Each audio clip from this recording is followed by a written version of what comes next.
What's going on, everybody? Welcome to today's Stock Watch Sunday. I'm so used to saying today's midday market recap, but it is Stock Watch Sunday, so welcome.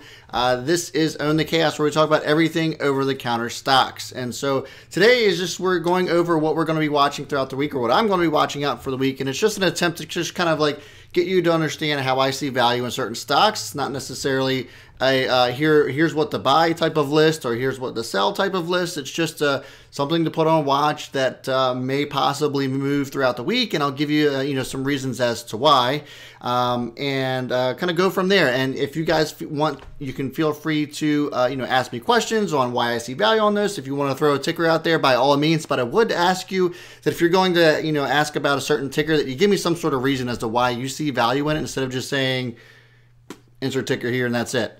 So if you guys wouldn't mind help me out just a little bit so we can kind of save on time and run a little bit more efficiently, I certainly would appreciate that.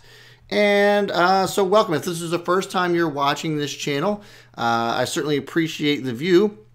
I'd also would like to encourage you to our free trading platform. It's called WeTrade HQ. The links are down in the description below. We have almost 3,600 people with, learning and trading how to trade not just penny stocks, but all types of stuff. We have mentors and free resources and tools to help you become a better trader no matter what area in the market you want to trade. WeTrade HQ is the place for you. So guys, thanks for showing up. I appreciate you. Let me welcome some folks in here while we're waiting for the rest of everyone to show up. Alan, Bob, some of the usual suspects. Gilbert, haven't seen you before. Welcome. Josh, what's going on, man? Shane, Ronson, Vuitton Brown, I think. I butcher a lot of these names, so sorry about that. Disillusioned Trucker. He's actually in my mentorship, my morning mentorship. So welcome, man. Good to see you here. Checking out these pennies for the first time, part of the platform as well because of Don Franz. So yeah, guys, if you're here because of Don is one of our latest mentors. He's a great guy. Love to finally have him be a part of the WeTrade HQ community. So if you guys are joining me from over on that side of things, welcome. Certainly appreciate you at least giving penny stocks a shot. But again, this isn't an attempt to force penny stocks down your throat or anything like that. That's just what this channel is directed around. And WeTrade HQ really is a community that's involved in all kinds of stocks, whether it's options, Forex, you name it, we're all there. So I think enough time has gone by now. We'll welcome everybody else in. So we got a short week, guys. We got a short week. Tomorrow's President's Day, so stock markets are closed, but I still wanted to have Stock Watch Sunday because Stock Watch Monday just doesn't sound as cool. So Stock Watch Sunday it is, and so we'll go over some stuff. So the theme of this week within the OTC penny stock world is custodianships, and more specifically, Richard Chang. As we saw with LCTZ, that reverse merger was a massive reverse merger that went through. A $500 million company reverse merged into LCTZ. There was a ticker symbol and name change requested through FINRA. We saw that on Friday. And I think that perhaps we may see some PRs this week, maybe either mid to late next week, just kind of like all based off of history of how these things work. We should see something from them, based off of, once all that name change and stuff goes through. That's usually what happens, is that, we'll start seeing some PRs roll through and people start to get excited about what's going on with that new company, and we'll see kind of where it goes.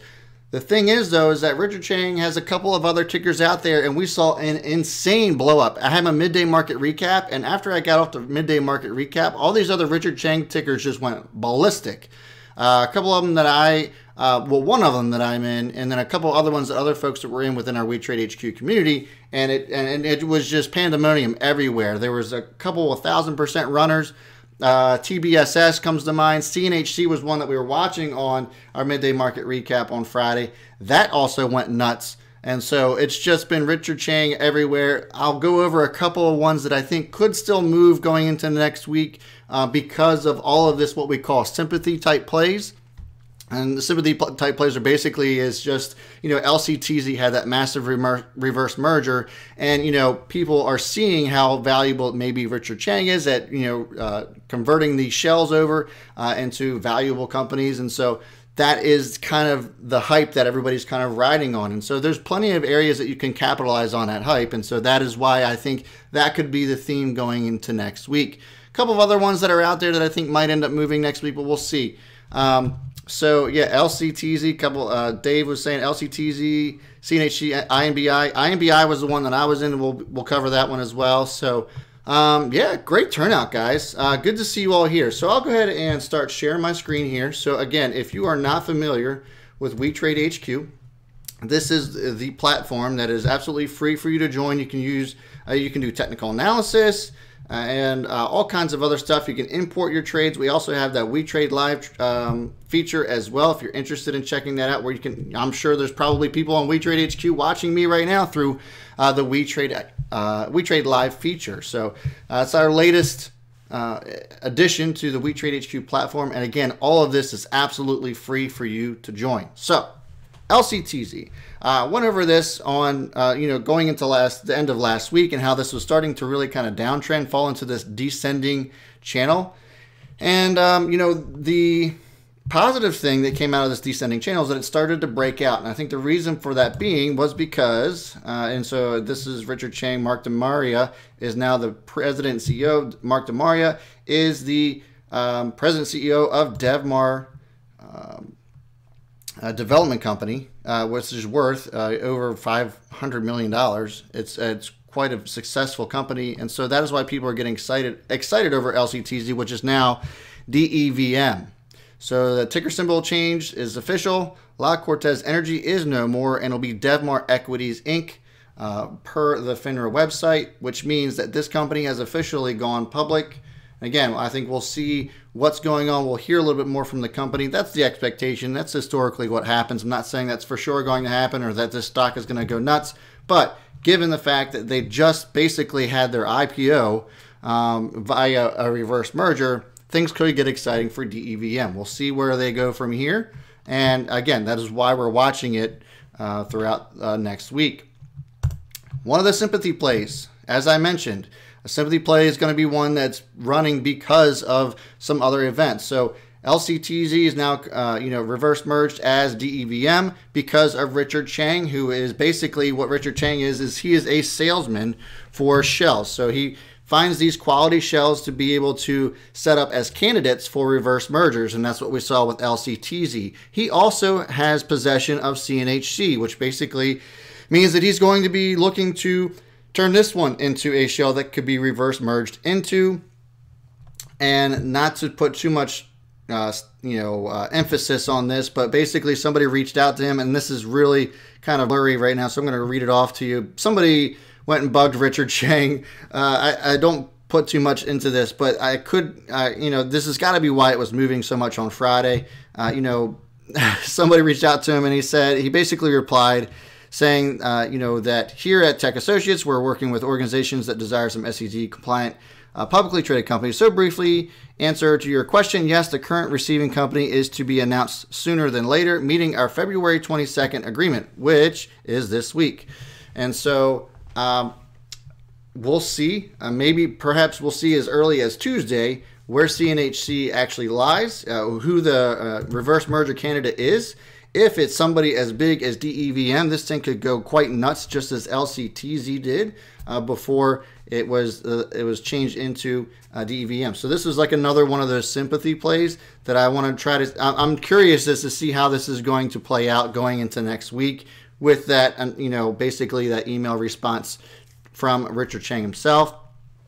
And so, like I said, it's a sympathy play at this point. If it actually turns into something else, great. If not, then, that's why it's on the watch list. It's not necessarily something that we're, again, telling you to buy, especially at this point, when it went up 200% on Friday alone. So this was really kind of being talked about and hyped up back down here in the sub-penny range, and it's gone ballistic. So, hey, Arm Trader, thanks. Appreciate the donation there, man. Happy Sunday to you as well, sir. All right, so CNHC, that's why I think this one could potentially make a nice little move over here. We'll see, though.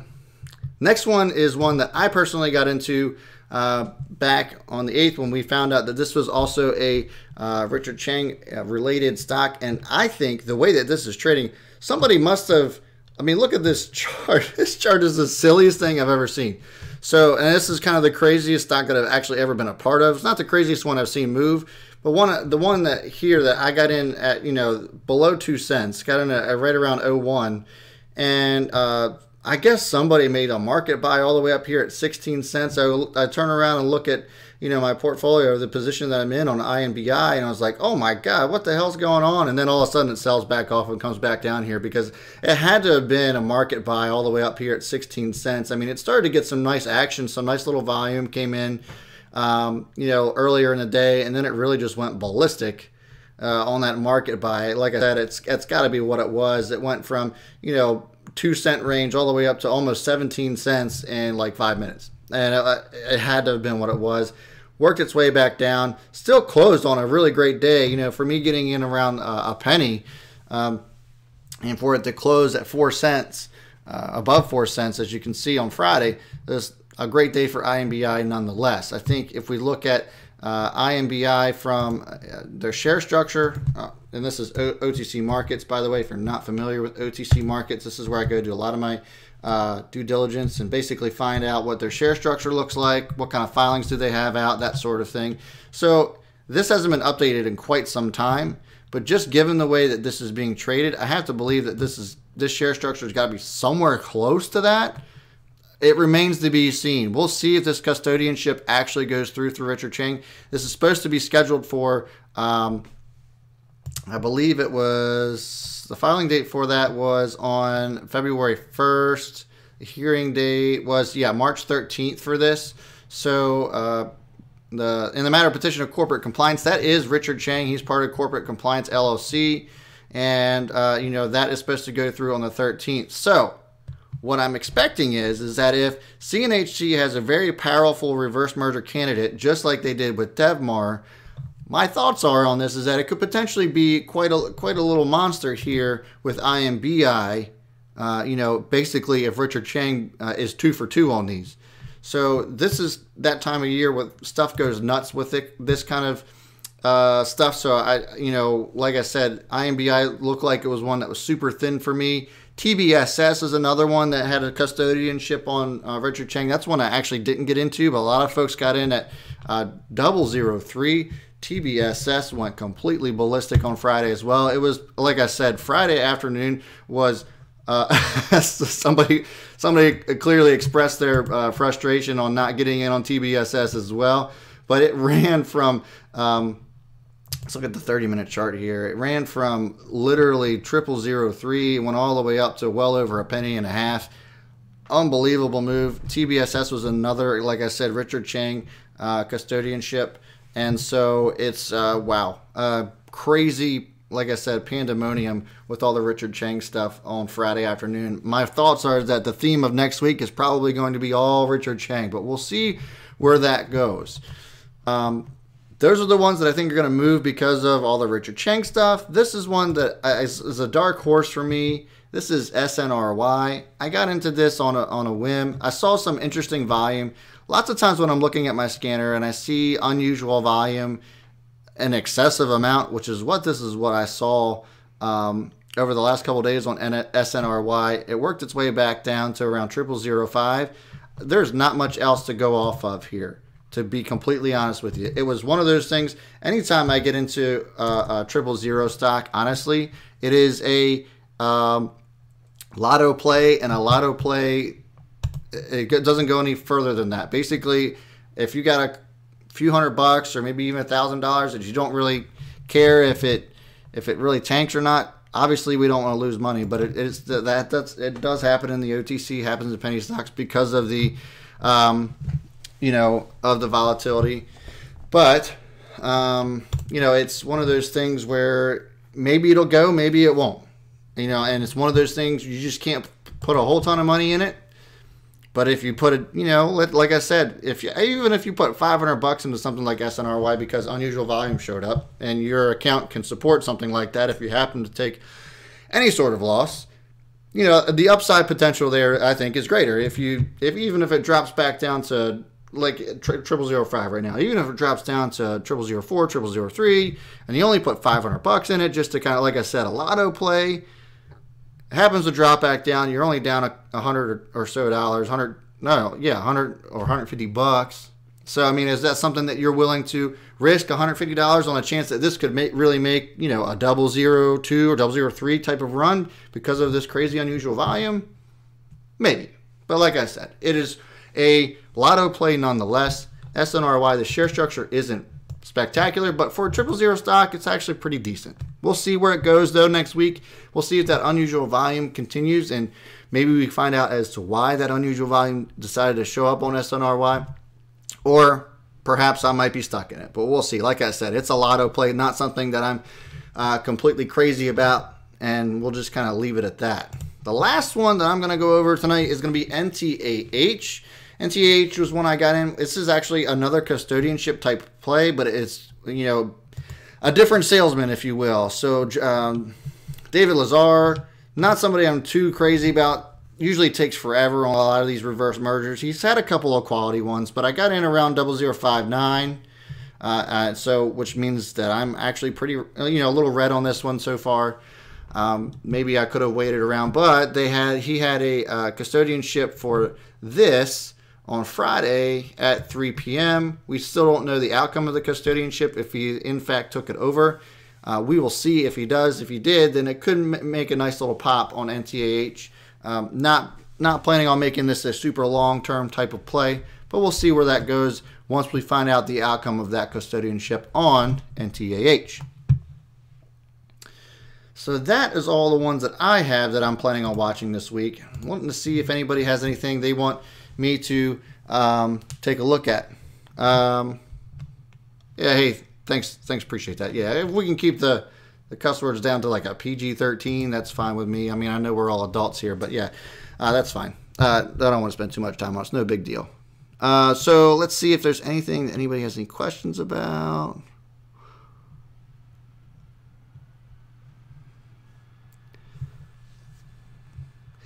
In my experience, if you take a big position on a low float 000 stock, you eventually win. I mean, I don't like to put a lot of money in any 000 stocks just because they're so volatile, and I mean, one or two ticks could land you in a lot of heat, you know, if you can't afford to, you know, take any kind of significant loss. But like I said, if you put in $500 on some unusual volume and you think that might be going away, that, you know, as far as a movement north, you know, there's little risk there.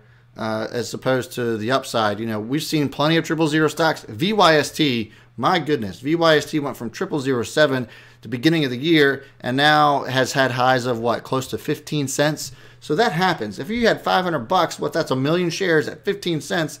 That's a good chunk of change. So it happens. You know, it does, things do move. So I think the reward there, you know, is much greater than the risk, especially when you're getting something that low and you're not really spending a lot or investing a lot of money in it. But if you have a smaller account, then that something like a 000 stock might not play favorably for you because you can't afford to take some sort of loss like that. So I don't want to encourage people to just start throwing money everywhere. But when you have an account that maybe you can, it's okay if you take a couple $100 loss here or there, then, you know, it might be worth it to you. It's all depending on your risk tolerance and what you're willing to put out there. So like I said, I'm not encouraging that. It's just something that I decided to take a look at. I call them sometimes dark horses. We'll see where that goes on that unusual volume, and like I said, if it continues on to next week. But really, the theme of next week's going to be, it has to be the week of the Chang, the week of the Chang, or the week of custodianships, whatever you want to call it. The Richard Chang movement is in. Friday was insane, unbelievable amount of buying all over the place on Richard Chang custodianships or custodianship plays. Plenty of money to be made out there on. Whether you were quick flipping, whether you maybe saw some long-term stuff, we'll see. We'll see where it goes. Yeah, just a lot of lawsuits out there. Oh yeah, BRKK, but BRKK is basically suing themselves. So, INKW, great question. So INKW, they announced their CEO this past week. I've talked about INKW at length, so I don't want to spend too much time on it by going over it too many times. But INKW, they had a new CEO. She looks like she's going to be great. She has a lot of potential. She is also the CEO of Organic, the something Organic and Health Association. It's actually right down the road from me in the DC area, and so I think she's still the CEO there, and now she's the CEO of INKW. INKW is actually putting out, they announced, they were putting out drinks that were focused around, health, benefits and stuff like that, such as CBD and alkaline water, all that good stuff. So I think that's why she's probably a good fit for that company. And we'll see if they come out. My thoughts on INKW is that I really want to see who they're distributing to. If they bought a 60,000 square foot bottling facility and with nobody to distribute it to, that would seem kind of silly. So my thoughts on this is that they have the acquisition, they now have a CEO, and now we get to find out who they're distributing all this product to. It could be, I'm not saying it's going to be Coke or anything like that, but it could be a major distributor that could bring a lot of revenue into INKW. So it'll be interesting. MBEV was one we saw that did that. If you guys are watching this and you're big board stock players, or maybe even larger cap penny stock players, MBEV was a monster. It ran from pennies all the way up to $7. INKW kind of has that blueprint to do something like that, and so that's why I see value in that one for sure. MCIG, I think you mean MCIG, MGCI perhaps. I saw some volume pop up on that one, but the share structure is just way too large. That's why it actually got whittled all the way back down from 003 all the way to the 0001. Yeah, MCGI is one that I'm probably just going to stay away from. There's too much bad history with that one, and yeah, I'm not willing to risk money on that 000 stock. If it was Coke, yeah, that would be nuts. If INKW has some sort of deal with Coke or Pepsi, that thing will go nuts. Coke's being traded at what, $100, $100+? Yeah, Walmart would be good. I don't think it is though. All right. Yeah, I'll buy a beach condo too. That would be amazing. Anyway, Tony's question. Where's Tony? Besides reverse mergers, what's the next biggest catalyst that indicates a runner? Good question. So if I'm looking at reverse mergers aside and setting those aside, the biggest catalyst could be acquisitions. If they have a major acquisition, so if it's already a publicly traded company and they're acquiring another company, let's say the company that they're acquiring has a lot of value, then that could be a huge catalyst, probably next to what a reverse merger would be. Other things would be like major revenue drivers. Let's say that they have distributions of whatever product they're giving or whatever service they're providing, and they come into some huge deal with a major company. Let's say that, like we were just talking about, INKW. Let's just say INKW does have a distribution agreement with Coke or something like that. That would make the stock go ballistic. So aside from reverse mergers, I would say probably the next one in line would be like an acquisition, like a major acquisition. If a company was basically buying another company, that would, or merging with another company, that would be a big deal, especially in the OTC. Good question. Sorry, thanks, Alan, for keeping me in check there. Not much of a penny guy. How about AXA? So good question about AXA. There's a lot of chatter going on about AXA. It keeps going up. It keeps coming down. There's a lot going on with AXA. It's been one of those plays that has had great highs and great lows since the summer. For me, that's kind of stereotypical of a pump and dump. I'm not saying that AXA itself is a pump and dump, but when the CEO of AXA starts commenting on my actual Twitter account, that raises red flags to me. He just needs to keep his mouth shut and just stick to the grind, keep his nose down, and keep just building up his company instead of worrying about Twitter and everything else. So yeah, just to put this in perspective for you, Jason, the CEO of AXA actually was starting to put tweets on my actual Twitter account when people were asking me about it. So that just puts that in perspective. Huge red flag for me that I'm just going to stay out of. Let's see. Letters of intent. So, letters of intent sometimes. It depends on what the letter of intent is. I don't like letters of intent just because, I don't know. I know that they're necessary, but that's only like the first step into what might actually happen. You could get an LOI and then nothing actually happens after an LOI. So maybe it would be good for a short-term kind of play in an LOI, but the things that succeed after LOIs is really what's more important to me. But Yeah, yeah. Dave's awfully chatty. I love it. ORTX. Let's take a look at that. Let me pull that up while you guys are chatting away. ORTX. Is that a OTC? Oh, I'm not familiar with that one. It's probably just a regular old penny stock in it. And that's okay. If it's a NASDAQ or something like that, I can take a look and see what's going on. I will say, though, usually with, and this is the same way in the OTC, it is a NASDAQ. So if it, I'm just looking at it real quick. I'm not going to bother pulling it up. Well, we can take a look at it real quick. Hold on. I got time. It's trading at $15. Really, dude, there's like no volume on this. So first of all, if you're going to trade something like this, be prepared to probably get stuck in it. If you see long-term value in it, that's the only thing that I'm going to be looking at as far as this is concerned. So I'll go. Let me share my screen with you and tell you what I mean. So if I'm just looking at the half-hour chart, look at this 30-minute chart. See how choppy this is? There's absolutely no volume going on here. And so for me, that screams illiquid. So what I mean by that is that if you buy into a stock like this that's illiquid, it's going to be really tough for you to get out. I do see a bunch of volume coming in on this, and that's probably because you, as you alluded to, was that, what do you say, FDA approval? Let's see here. If there's news on this that they shared. Now they, late-breaking abstracts. But this is news that already happened about 2 weeks ago. Is there anything else that I'm seeing that I'm not seeing on this? Let's see.